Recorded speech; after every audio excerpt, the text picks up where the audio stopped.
Okay, we're back again, and we're here with Odon Lafontaine. And as we said in the last episode, we're now going to move right into looking at the Quran itself and looking at different expressions in the Quran that Odon is going to show. Actually, when you look at these expressions, you need to apply them and put them in a historical context, and you will find that actually they give us a totally other or new narrative that the standard Islamic narrative doesn't give us. You intimated about it in the last episode, Odon. Now, go ahead and unpack these terms, like the people of the book, and the term kufar and the term the Nazarenes. Who are these Nazarenes? We're waiting to listen. Over to you. Thank you, Jay. Thank you for having me. Hello, everyone. I'll share my screen. You can share your screen. And let you have a look at my presentation. Here it is. I intend to show you kind of a glimpse of a global exegesis of the Quranic text on the expression, the people of the book. What is a global exegesis? It's very simple. It is what Christian and Jewish scholars do on the sacred text. It is very basic. It is making a list of every occurrence of a specific expression in a text, trying to understand it according to its context, to its context in the verses, and comparing the senses, comparing the meanings, every meanings, one with another. So for the people of the books, we have something like 100, maybe more occurrences of the expression people of the book or book. And I've done the work for you, Jay, and for everyone. I've looked into every occurrence in Arabic and tried to make sense of every expression in its verse, in its context, and comparing every meaning to other meaning. And we see grand categories, grand topics emerging from his analysis. And this is what I will present here. But first, let me introduce a kind of caveat, a warning. I've already told that for a long time, scholars did not want to take the Quran as an historical source because they saw the Quran as a text without context.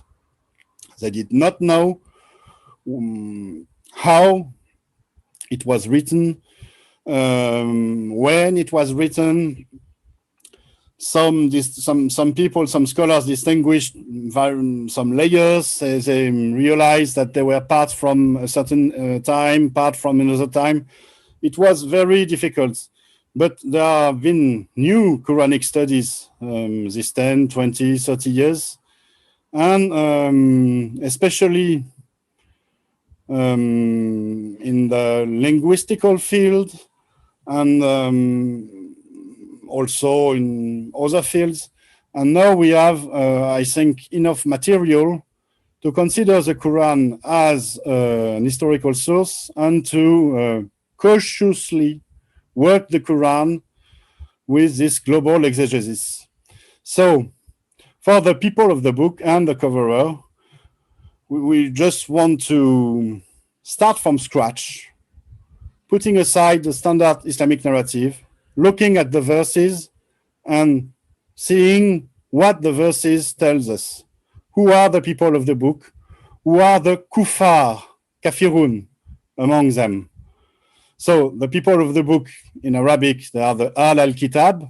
So the people, it's not really a book. Kitab, it can be translated by book, but etymologically, it means the writing, what has been written. It's not a book per se. A book could be a mushaf, for example.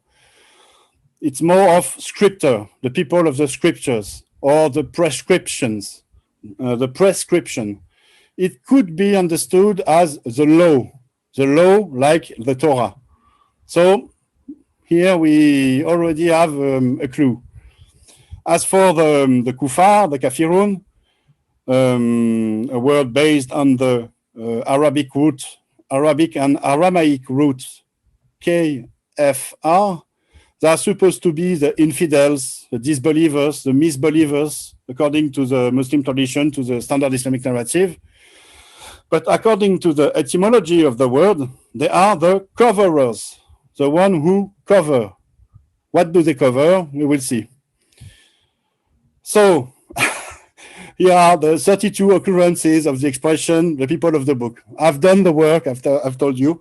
But we won't look right now into all of them, especially because there are also 46 other occurrences of the word kitab in the Quran, which characterizes a community depending on the use it makes of the kitab. And 46 occurrences other than the expression people of the book. And here also, I've done the work. I've looked very thoroughly into every occurrence and comparing the meaning and so on. And so, what result did I get? The best thing will be to have a look at an iconic passage about the people of the book and the coverers. This is in Surah 4, verse 153 to 157. We will see here that we have a description of the people of the book and what they did and what they do. The people of the book ask you to bring down a book from heaven. They have already asked Moses something much more serious when they said, make us see God in the open. Then lightning struck them for their wrong. Then they adopted the calf, even after the evidence have come to them. The evidence here being Moses' tablets, the law tables. This is the right English word, the law, the tablets of the law. Is it, Jay? Okay. It would be the tablets that Moses was given. Okay, thank you, Jay. Remember, I don't know if you've ever seen the Ten Commandment movie with Charlton Heston. When they rebelled and built the golden calf, God sent down these lightning bolts against them. And that must be what this is referring to. Lightning struck them for their wrong because they had built this golden calf. Because having seen all the great things that God had done in Egypt, yet as soon as Moses left, they trembled and they were fearful and they wanted somebody to help them. And so they built a golden calf as an alternative to God. And so God sends down his wrath against them. Yes. And thereafter, Moses had Aaron slay thousands of Levites, I guess. So at this time, things were very serious.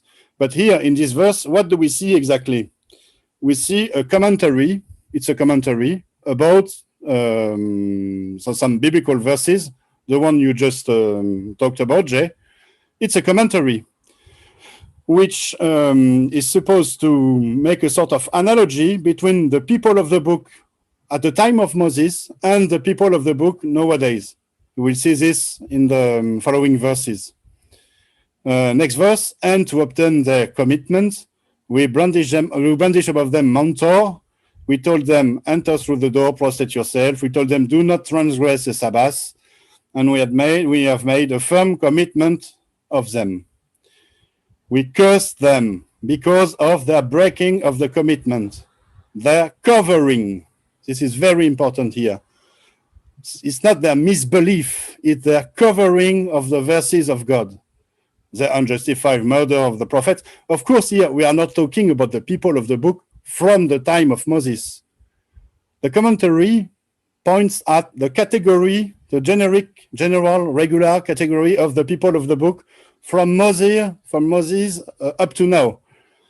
And it identifies the people of the book from the 7th century to the wrong people of the book at the time of Moses. And it identifies the one who in the 7th century covered the verses of God with the one who caused the lightning struck at the time of Moses.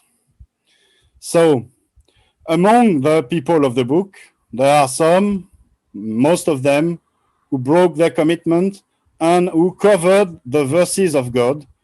and they murdered the prophet and the word. Our hearts are veiled and impervious.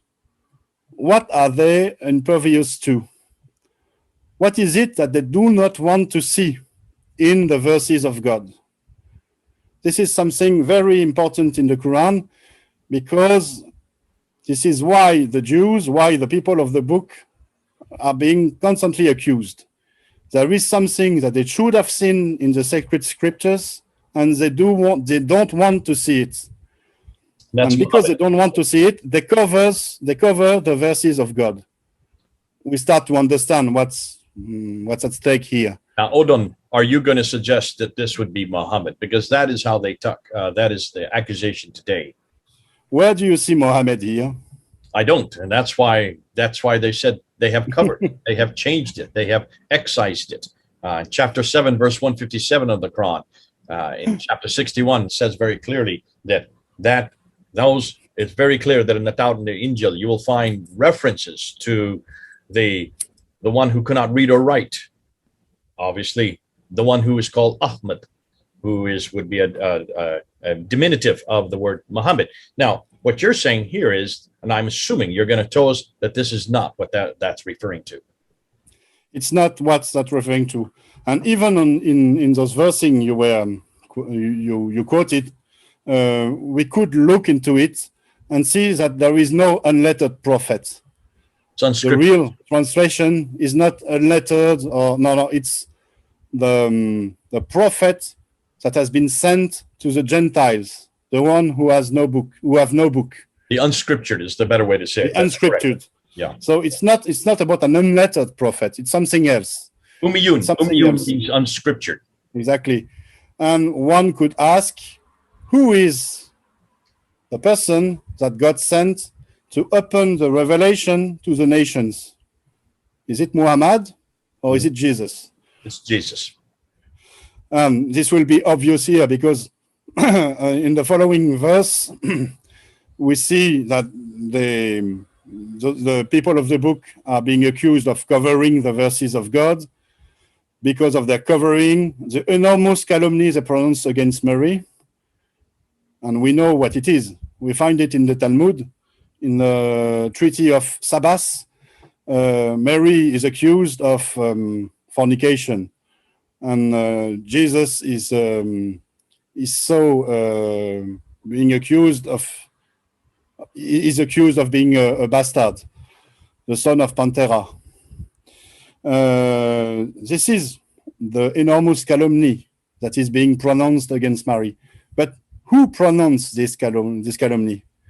Those are the rabbinical Jews, the Jews who refused to recognize Jesus as the Messiah. This is what they were impervious to. Our hearts are veiled and impervious. They are impervious to the messiahship of Jesus. And because of this, they covered the scriptures. They covered the prophecies in the Torah. They covered the prophets in order to hide the fulfillment of the prophecy by Jesus. This is, I think, what is being taught by the preacher here. Here we have a preacher in those verses who is teaching some people who already know about the Bible. He's making a commentary of the Bible. He's not explaining the Bible. It's a commentary. And it's a very subjective commentary to accuse the coverers, the rabbinical Jews, of having covered the sacred scriptures, of rejecting the messiahship of Jesus, and even he accuses them here of the intention, the enormous assertion of having killed Jesus. This is the very controversial verse here in Surah 457, and because of the word, we really killed the Messiah Jesus, son of Mary, the messenger of God. So we see here that it pertains to Jesus, to the Messiah. This iconic passage is really, it is very rich, very dense. we understand here that the people of the book are the Jews, the Judeans, and that they have committed an enormous sin by refusing Jesus as the Messiah and by covering the sacred scriptures in order to hide the prophecies and so on. Now, just one question, Odon, in 157, verse 157, you have it translated, we really killed the Messiah Jesus, where in my translation is, they killed him not. They thought it was so. Yes, it depends. It depends. And here I might be wrong, because I wonder whether I took this particular verse from an official translation, or whether I translated it myself from Corpus Quran, from the my own understanding. Verse. It's one of the most controversial verses, and I don't know of any Quran that translates it like that. I don't know of any translation that said we really killed Jesus. It says just the opposite. And because of their saying, we killed Messiah Isa, son of Maryam, the messenger of Allah, but they killed him not, nor crucified him. But it appeared so. No, the end of the verse is missing here. But we killed him not. But we really killed the Messiah. This is what is being said in the verse. And because of their word, we killed Messiah. Yes, we killed the Messiah Jesus. We really killed him. It's not. You're just okay. My great fault here is that the last part of the verse is missing. Okay. Will you forgive me for this? Never. Because the rest is correct. Huh? The rest is correct. Go ahead. Okay. So now we have understood that the people of the book are the people of the Jewish scriptures. They are the Jews. And the coverers are the Jews who covered the Torah and prophecies with their own interpretation. And they are the rabbinical or Talmudic Jews. Also, let's keep in mind that we are here maybe at the beginning of the 7th century, and it was the time of the publishing, the diffusion of the Babylonian Talmud. The Babylonian Talmud were written in the 6th century, and for some Jews who recognized Jesus as the Messiah, seeing those new scriptures might have been something of a shock. And it can explain, this is an element of context to understand why the preacher here is so vindicative, so why he accuses his fellow, why he accuses the Jews, the people of the book, so much. Okay. So I'm forced to do a synthesis here. If I had time, we could look at every occurrence, and I should point to your audience, Jay, that I have almost done it on Mel's channel, Sneakers Corner, in some very, very long presentations, a 6-hour presentation, something like this. Oh my! This will be also written. We won't do that here. We will tell people to go to Mel's Sneakers Corner. Look down at the bottom. You will see the URL to Sneakers Corner. If you want to see the 6-hour presentation where Odon goes through every one of the 32 verses you're talking about. 32 plus 46. Plus 46. Goodness sakes! So. So I'm also working on an article. I'm working on an article with Edouard Marie-Galès on this topic exactly. And my English book will be available very soon. In this, you will find many, many explanations of this thing about the people of the book. So let's get back to our presentation. We have seen that the people of the book have committed a horrible sin. They have covered the sacred scriptures.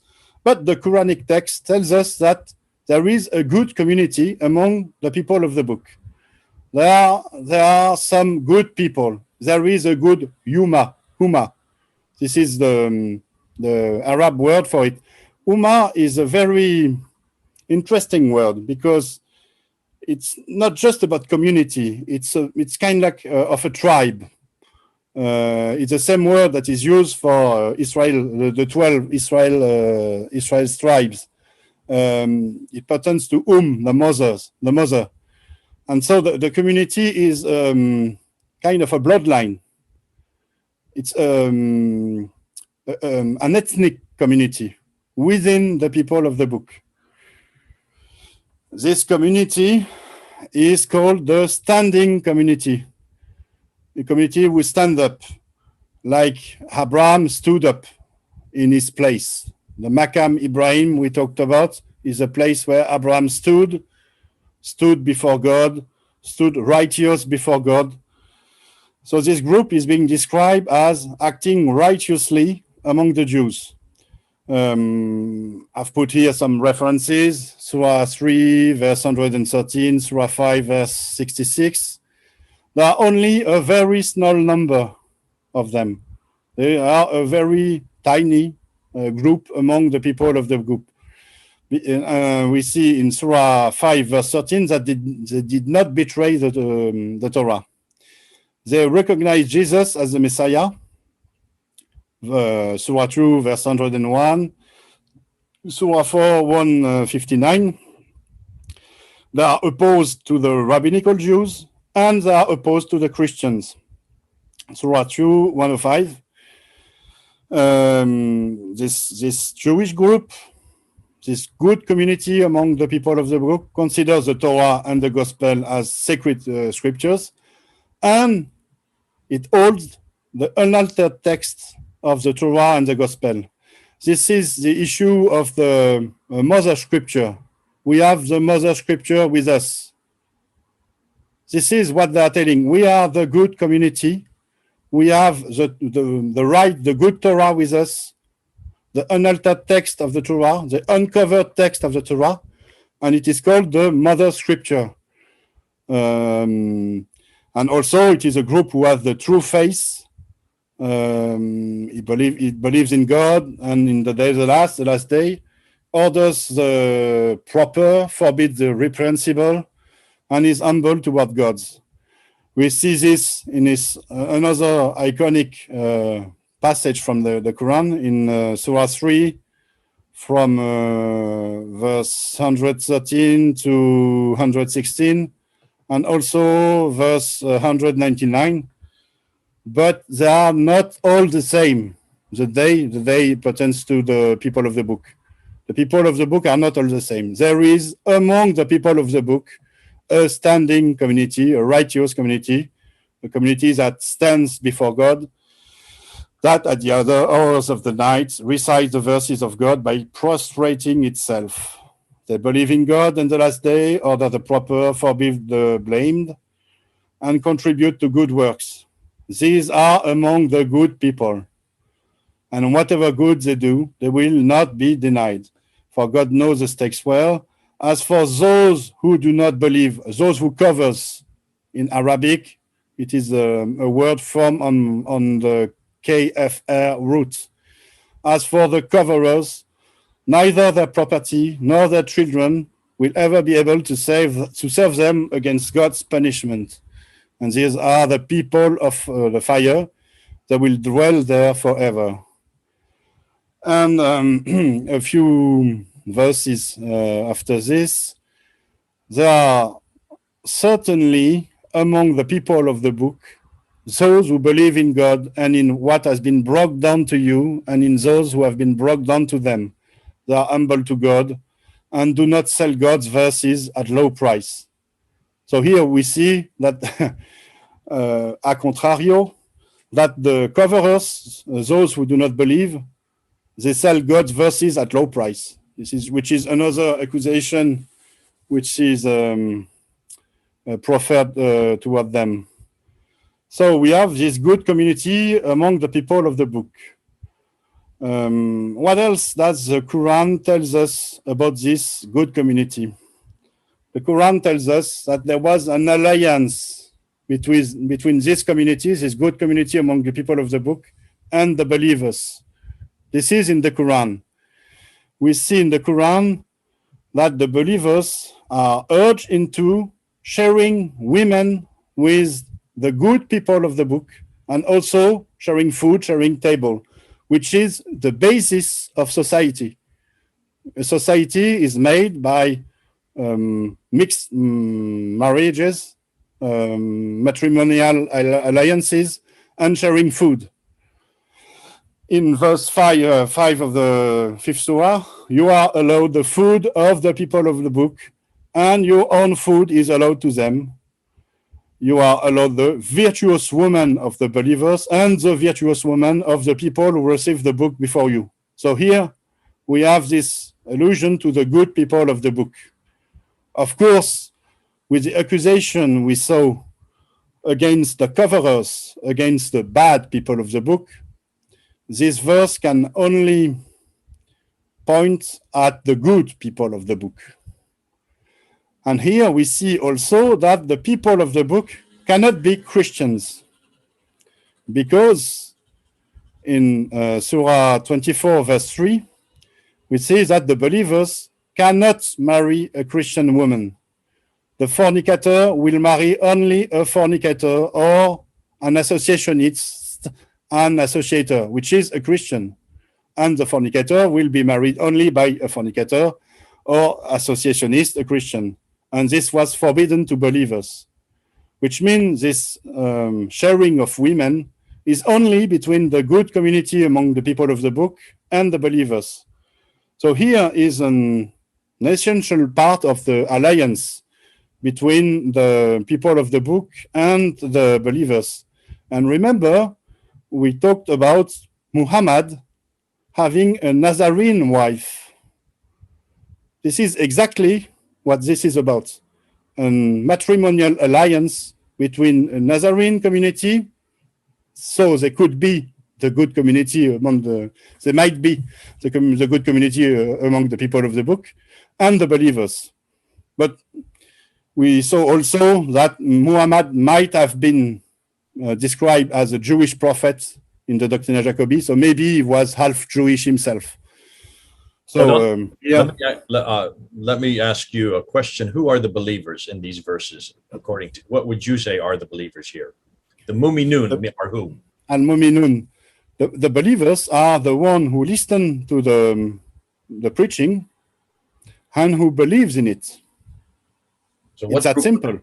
And from the reading of the Quran, we gather that they are Christians. They know about the Bible.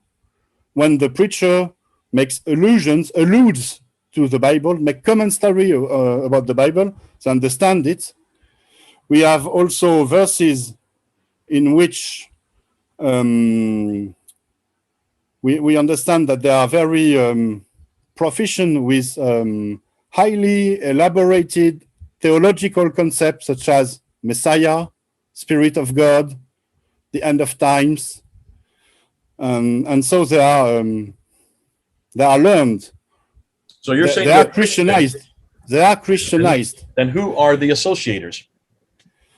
The associators are the Christians. They are the one who associate. They are the one who associate a divinity with the one God.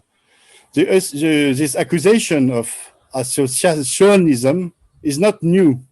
The Quran did not invent this. I'm aware of that, but it seems like you're confusing the believers, the Mu'minun, who are not to have anything to do with the fornicators or the associators, yet the Mu'minuns are Christian, yet the associators are Christian as well. No. The Mu'minun were Arab Christians who converted to the religion which is being taught by the preachers. So they have a Christian background. They were Arab Christians. They are still Arab Christians. But nowadays, because of the teaching, they believe in something else, in something more. They believe, for example, that they have an Abrahamic heritage. They believe that they share something with the good community among the people of the book. And so they are not associators anymore. And here we see why we don't find the word Masih or Masihun in the Quran. It's because the Mu'minun were Masih, they were Arab Christians, and they became Mu'minun, and so they kind of renounced their Christianity, and so they accused their former colleagues in religion, Christian colleagues in religion, of being associationists. Okay, so basically what you're saying is they're no longer triune believers. They don't believe in the Trinity. They don't believe in Jesus' divinity. Exactly. Okay. Exactly. This is the point. They were converted to a kind of Unitarian faith by some preachers whose preachings are the Quran, are in the Quran. They're like, and I think those preachers the oneness. What is the group that's called that? The oneness. I can't remember what the name is. Oneness. Anyways, I'll look it up and I'll put it in there. So they're the group that really, you can see them even today. They are very popular, and they are the ones who no longer believe in Jesus' divinity. He's nothing more. In some ways, it's the Arian concept as well, isn't it? Kind of. I think Arianism paved the way to this belief. But this is not in France. This is what Islam will become. This is not Muslim yet. This is a precursor to people who we now know as Muslim. This is pre-Islamic, proto-Islamic faith. It is not Islam yet because we do not have Muhammad. We do not have a prophet Muhammad. We do not have Mecca. We do not have a sacred book, a revelation. Here we have preachings from a community among the people of the book. And I think those were the Quranic Nazarene. Let me go on the alliance. You will see.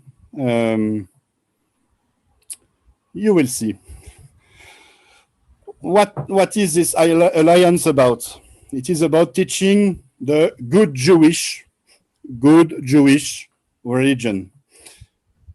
In verse 3 of Surah 5, we see the preacher, not God. This is the preacher preaching. Like I told you, we're starting from scratch. There is no concept of revelation. We only look at the text for what it means, what it tells us. When I read something like, today I have completed for you your justice, your religion, and fulfilled on you my blessing, I see an instructor, a teacher, telling his audience that his teaching is achieved. It is completed.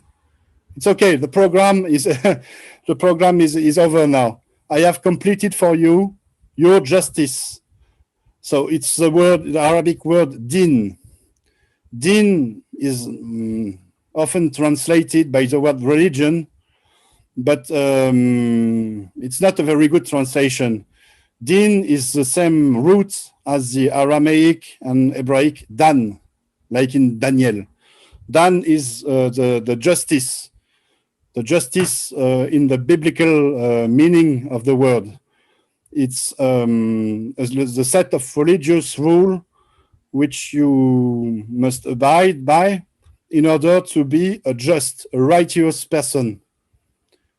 When you are just, for example, the just among the nations, it is because you have abided by God's justice, the din. So here we have a preacher telling his audience, okay, the teaching is over. I have taught you everything you have to learn. And what did they have? They have to learn.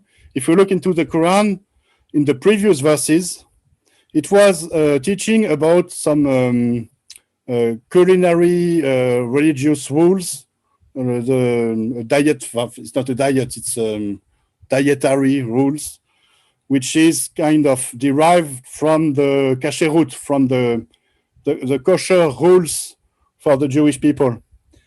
So we see what the din is about, what the religion is about. The religion is about abiding by a kind of Jewish rule on food customs. And there are also lots of other teaching in the Quran by the preachers. They teach the believers on Jerusalem. We saw it with Mel and Joe and Paul presentation, the place of Abraham, the Jerusalem Qibla, which is, I won't have time here to explain it, but we will. Okay. And another part of this alliance is being described in a metaphorical way, a sort of analogy. We see the description of an alliance, a divine alliance, a divine covenant between Abraham, Ishmael, and God himself to rebuild Jerusalem's temple. This is in Surah 2, verse 125. We confided to Abraham and Ishmael. Confided, there is the Arabic root for covenant. We confided to Abraham and Ishmael this: purify my house for those who turn around, make a pious retreat there, bow to it, and prostrate themselves there. But we already know that the house is Jerusalem temple. We also know that Abraham never built a temple in Jerusalem. He built an altar for the sacrifice of Isaac. So here, it's not about history. It's not about the Bible. I think it's about an analogy. The figure, the 7th century figure of Abraham and the 7th century figure of Ishmael, so the good community among the people of the book and the believers, they have to purify God's house for those who turn around, make a pious retreat, bow to it, and prostrate themselves. The divine covenant here, which is presented by the preacher, is about having this good community among the people of the book and Ishmael engaging in a divine alliance, a grand divine project to go to Jerusalem and rebuild the temple. And it's even clearer thereafter if you really look at the Arabic text for what it is and not for what the standard Islamic narrative says it is, and not for what the translation say it is. In verse 127 of Surah 2, we have literally this: then Abraham will raise the house from its foundation with the help of Ishmael. This is the goal of this divine covenant. You see the Arabic word which is used, raise. Its conjugation is not at the past tense. You see, in Arabic there is no specific conjugation for past or present or future tense. The conjugation is perfect or imperfect, and thereafter you use words and combination to signify the future and so. But here the conjugation is at the imperfect tense, which means the action hasn't been made yet. The action is either being made or is to be made. And so the right translation here, according to the context, according to what we saw 2 verses before, is a conjugation in a future tense. Abraham as being the image, the analogy for the good community among the people of the book, will raise the temple of Jerusalem from its foundation with the help of Ishmael. Ishmael being the figure, the analogy for the believers, the Mu'minun. And we will see that it is Abraham, the good community among the people of the book, who has to do the work, is the one wearing the pants in the alliance. So this is what the alliance is about. So there are many other descriptions in the Quran about this alliance, but here I'm trying to get to the core of it. And now I will present you my hypothesis. It is that this good community among the people of the book, which we have defined, which the Quranic text define, is in fact the Quranic Nazarenes. We see this because, at first, the Quranic Nazarenes are not Christians. They are not associationists. Every time we see a description of the Quranic Nazarenes and the associationists, there are two different categories. They are never one and the same. For example, in the verse in Surah 3, 65, 67, it's about Abraham being neither a Jew nor a Nazarene, and thereafter he was not also an associator. There we have three categories. He was neither a Jew, nor Nazarene, nor an associator. We have three distinct categories. If the Quranic Nazarene would have been Christians, associationists, the verse should have been Abraham was neither a Jew nor an associationist, or Abraham was neither a Jew nor a Nazarene. If you have to add associationist, it's because there are three different categories. And we see this in many verses in the text. We see that the Quranic Nazarene they belong to the people of the book, so they are Jews themselves, and they are not associationists, and they are different from the other Jews. We see, for example, many verses of condemnation of the Nazarenes, and this is the same condemnation. This is as the one of the Jews and the Nazarenes, the Jews and the Nazarenes, which mean Jews and Nazarene have something in common. We see in other verses that they also share the same sacred scriptures, the same book. And so here is the verse about the Nazarene being the closest to the believers. And very interesting verse, Surah 5, 82. We talked about it during the introductions and the last presentation, the previous presentation. You will certainly find that the fiercest enemies of the believers are the Jews and the Christians, those who associate. And you will certainly find that the closest to the believers are those who say, we are Nazarenes. In most translations, the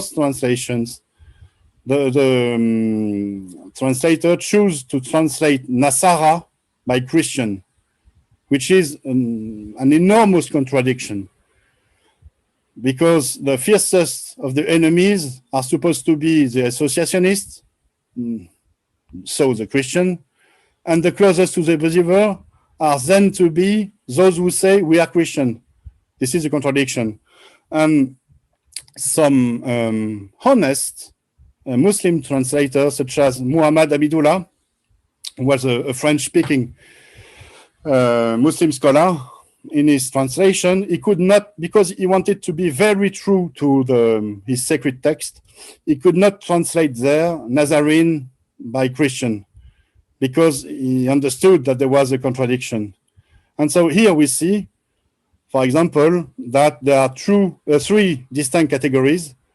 The Jew who covers, of course, the bad people among the people of the book, those who associate, the Christian, and another category, the Nazarenes. So during a time, they were the closest to the believers, and at another time, they became enemies to the believers. So it's in Surah 5, verse 51, all believers, do not take the Jews and the Nazarene as allies. They are allies of one another. So they became enemies to the believers. But here we have something very, very strange. Like I told you in the previous presentation, Jews and Christians, they were arch enemies during the 7th century. So here we see that Nazarenes cannot mean Christian. So here the standard Islamic narrative is very wrong in pretending that the Nazarenes are Christians. But one thing is also very strange. If you look at verse 89 in Surah 4, you will see here that the believer, are not supposed to take the Jews for allies, because the Jews are allies of one another. And so here it might be that the expression "and the Nazarene" is an interpolation, something that was added to the original text, the original preaching, because the Quranic Nazarene became enemies to the believers. And so they had to be condemned. And in the text, something was added in order to condemn them as being Jews. Because in the end, the Quranic Nazarenes belong to the people of the book, so they are Jews. And why is it that they had to be condemned? Why? It's because the Quranic Nazarene broke the alliance. We see this in verse 14, Surah 5. And those who say, we are Nazarenes, we have made their commitment, we took their vow. Here it is the Arabic root for covenant, but they have forgotten some of what was reminded of them. So there was enmity and hatred among them until the day of the resurrection and so on. Here we see that the Quranic Nazarene, they are accused of having broken their commitments, forgotten something went wrong, and the alliance with the believers is broken, which could explain why the Quranic Nazarene have become enemies to the believers. So it's very quick, it's very short, it's a very, very synthetic view on a very complex topic. But I think with what we just saw here, we can draw some conclusions. The first one is that we have proved with the Quranic text, and only with the Quranic text, without any reference to the external sources and so on, only with the Quranic text, we have proved the existence of a righteous Jewish group, a good community among the people of the book, which was allied for a time with the believers. And I think they were the Quranic Nazarene. One could contest this hypothesis. It might have been another Jewish group. But when we look into the Quran, it really makes sense with the Quranic Nazarenes. So we have proven this with the Quranic text only. And then, if we compare what we have found here with the external sources, telling us about Jewish people leading the Arabs to the Temple Mount when the Arabs took Jerusalem, for example. When we compare this to the Doctrina Jacobi, telling us about a Jewish prophet which rose among the Saracens, when we compare this to what we have found outside of the Quran, it converges. And I think we have something there. We have something. This Quranic proof is something new. And when we cross it, we compare it to other evidence, it's strongly reinforce the hypothesis of a Jewish group, Nazarenes, having influenced the beginning of Islam. But the question remains to be asked, did the Quranic Nazarene had an impact on all Arab parties, all Arab factions? Because at the time of the 7th century, there was not a unique, united Arab party, who conquered the Middle East. There were some in Mesopotamia, some in Syria, some in Egypt, and some in Jerusalem. So obviously, I think what we found in the Quran, with what we found in the Quran, we can assert that the Quranic Nazarene were related to the party, the Arab faction that took Jerusalem. But we don't know for sure whether they had an influence on the other parties. One thing to add here is the topic of the false prophet, which we find in the standard Islamic narrative. The standard Islamic narrative tells us about false prophets, prophets other than Muhammad, preaching another revelation, another divine revelation to the Arabs. There were 4 main figures of those false prophets, and some of them could be related to the Nazarenes because of the name. I've got a friend, a scholar who did research on this topic, and you can also find it in Robert Hoyland's book In God's Path. He has a developed footnote about the false prophets. We know for sure now that the Quranic Nazarene had a very strong influence on the Quran itself, because of what we read in the Quran. They had a very sure influence on the material which will become the Quran, the Ur-Quran, as Gunther Luling put it. But we don't really know how the Quran was constituted, was made. Was the Quran a book for all Arab faction? Or was it only the book of the one faction that took over Jerusalem? So lots of questions to be answered there. Also, we know now that the Quranic Nazarene existed, thanks to the Quran. They existed.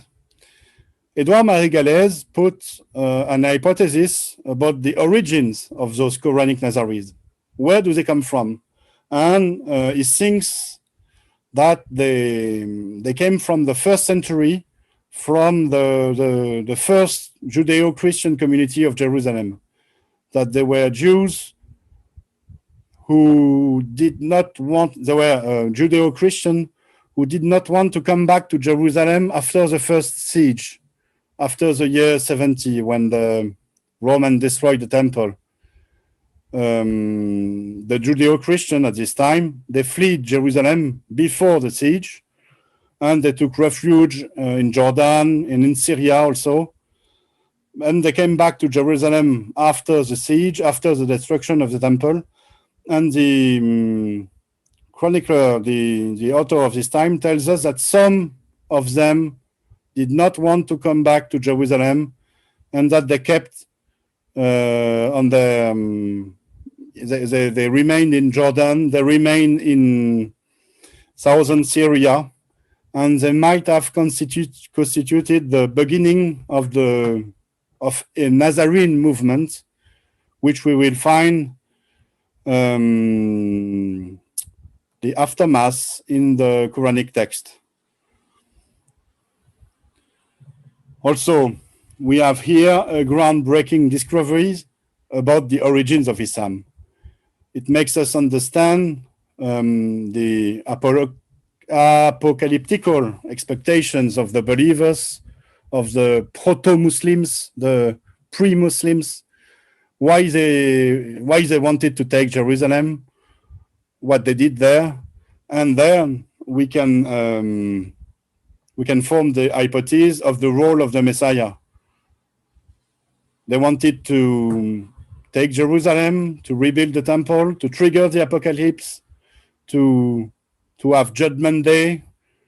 And we see, especially in the Hadith, that the Messiah is supposed to have a very strong part in the apocalypse, in the Muslim apocalypse.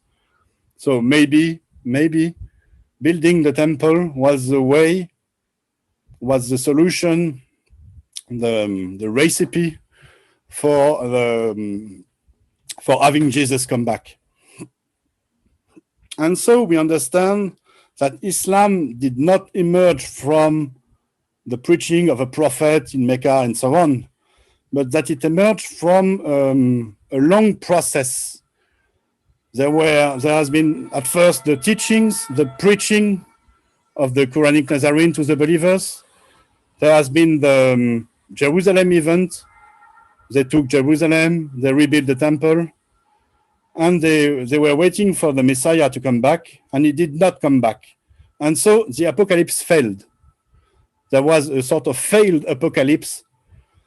And this is why, I think this is the reason why the Arab leaders struggled then among themselves. This is the reason of the fitna, of the civil war between the Arab leaders, the apocalypse failed. Jesus did not come back. He did not establish God's kingdom on earth. And so the Arab leaders fought among themselves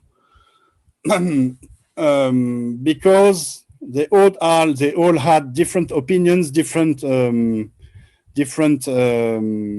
methods to establish God's kingdom. Some of them wanted to wait for Jesus to come back even after the failure.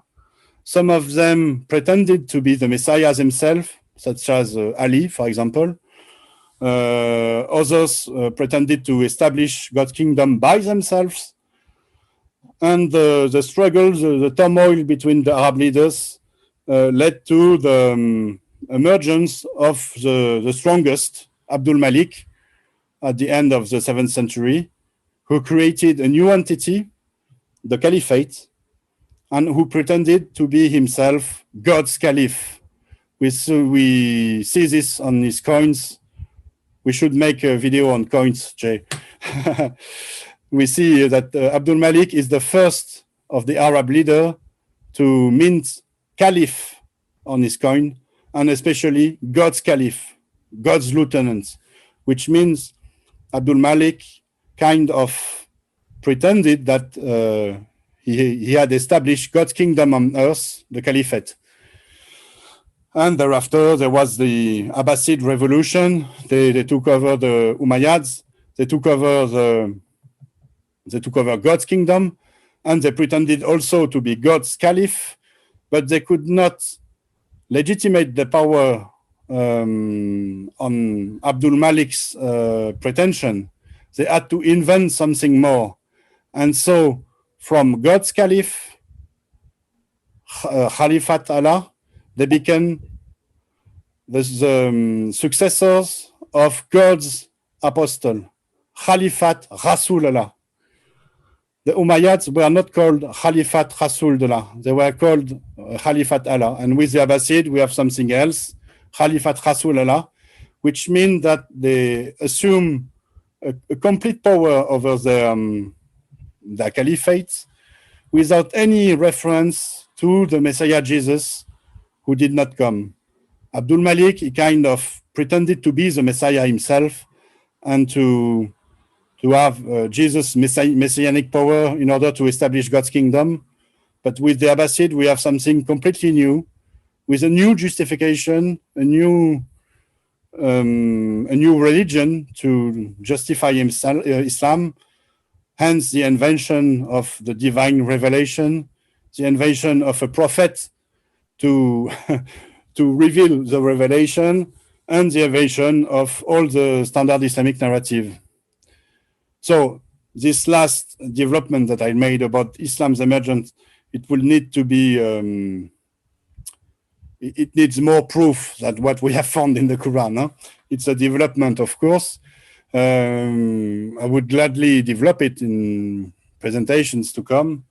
But I think here we have, with this Quranic study, a very profound key for the understanding of the beginning of Islam and of Islam itself. Well, thank you, Odon. You've done an awful lot of unpacking and much more yet to come. And I think it's been interesting that you, from your perspective, you are looking not only at the 7th century and trying to understand how the Quran will help us to see that, assuming, of course, from your perspective that the Quran existed early and that it would be added to as the Abbasids do that later on in the 8th and 9th century.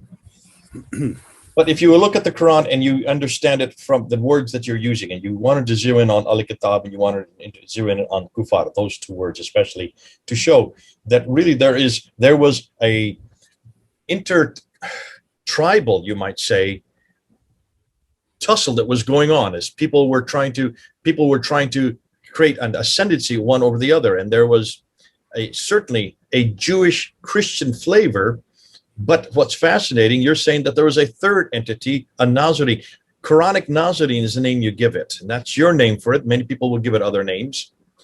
But you're saying that this Quranic Nazarene were not really Christians and that they didn't associate divinity to Jesus Christ, nor were they Jews, in that they pulled away They were from. not rabbinical Jews. Well, they're not okay. And by rabbinical Jews, you mean Talmudic Jews. literalistic Jews. Mhm. Is that what you mean by rabbinical? Rabbinical, no. By rabbinical Jews, I mean Talmudic Jews. Jews who obeyed the Talmud. Okay, so these Quranic Nazarenes, and the word Nazarene is the Arabic word that you're looking at that is in the Quran, defines them as what?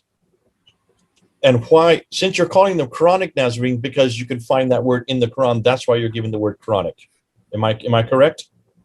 Yes, and I'm doing this also because you see here in France, the name that has been given to them is Judeo-Nazarenes. It is the name that Edouard Marie-Gallès chose in order to distinguish the Nazarene from the Quran, to distinguish them from the other Nazarenes, the Nazarenes that we find in the ancient sources, the Nazarene that we find in Epiphanius or in the letters between Jerome and Augustine. You see, there is a lot of literature about Nazarenes. And I've talked about the very first Christian being called Nazarene, for example. And it's all very confusing. And the people tend nowadays, because they know about the Edouard Marie-Gallès hypothesis about the Quranic Nazarene, they tend to confound Christian Nazarenes, Epiphanius Nazarenes, St. Augustine Nazarenes with the Quranic Nazarenes. Okay. So by naming them Quranic Nazarenes, I intend to point at the fact that it is the Quranic text that proves their very existence. Okay. And they are defined by the Quranic text. All right, so by looking at the Quranic text, we need to know, we then can get the definition for them. And you're going to be unpacking that from here on out. But you added a whole new nomenclature that we hadn't heard before. Now, Mel has heard it because I know Mel has talked about it. He's been quoting you. So we do know it from those who know Mel, that we've not heard. That's new. On Mel's channel on Sneakers Corner, I presented a diagram which showed the evolution of the situation.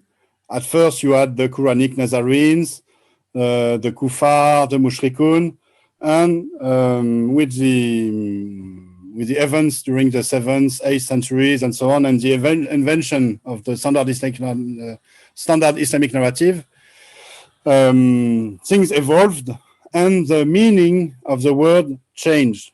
For example, Nasara, at the beginning, it meant Quranic Nazarene, and according to the standard Islamic narrative, 200 years later, it meant Christian. So I think now we have proven that the beginnings of Islam were kind of triggered by a Jewish group, a very odd Jewish group, a Nazarene Judeo-Nazarene group. And the Quranic text tells us that this group made an alliance with some Christian Arabs, an alliance in order to take Jerusalem and rebuild the temple and trigger the apocalypse. This is how Islam began. Mm-hmm. Okay. Well, thank you so much. This has been excellent. There are going to be people who will react. Some people will have already heard this, having been on Mel's channel. Others, the majority, will probably not. This is very brand new to them. But for those who are watching, can you see, we are, as best we can, trying to see what actually did happen. We've already said there are problems, and the SIN, Standard Islamic Narrative, has not done its job, is not adequate enough, is not at all. Well, it does not resonate for what we're seeing in the 7th century. Therefore, people like Odon, people like Mel, like Murad, like Paul, and also like Joe are trying to go back and try to help all of us walk through and see what is actually there. What Odon has done in this episode is to look at the Quran itself. and opening references in chapter 5, references in chapter 4, references that he's had in other areas such as chapter 3 and also in chapter 2, looking and trying to unpack it by looking at the words that exist, trying to find who are these people that we're talking about, because it is people that actually created Islam. It is people who had a vision of, in this case, it looks like they were waiting for the Messiah to return, and he did not return. And so what happened then, of course, as they fractured and went into different other groups, that is what we will be doing next. And what I would like, Odon, what I would like you to do is come back and we'll do the coins next, because I think the coins actually are artifacts that don't disintegrate, they don't deteriorate. You can hold them in your hand, you can show them up, we can show the images and just follow the sequence. You've done it a little bit with the Quran here, but it's kind of fluid because we don't know when the Quran was written. We don't know exactly what period it's referring to. But coins don't have that problem. Coins aren't fluid, they don't change, they stay. When they're minted, they're as good today as the day they were minted. And because we can then look at them, we can also look and follow the sequence. So this has been terrific to get it from a Quranic perspective, from get it your perspective. I think it'll be even better when we do it with a coin perspective. So next time we meet again, Odon, we're going to look at the coins and we're going to unpack them. I understand you even have some of them, and you've asked me to go buy some of them. So maybe by the time we talk, I'll have done just that. God bless you. It's been great having you here with us. Those of you who want to respond, you can, there's the comment box right at the bottom. Do comment. Odon has promised that he will look at your comments and he will try to respond. If we get good questions, we will then do another session trying to answer those questions. So Odon and I will probably come back again to come back, and we will make sure that we do name who you are so that you get credit for what you are saying. Terrific. Thanks a lot for coming on board. Thanks a lot for unpacking it. Thanks a lot for staying with us. And for the rest of you, let's hear your comments. This is Jay and Odon. We're 3,000 miles apart, 5 hours difference. He's ready to go to bed. It's about 1 o'clock in the morning for him. But it's been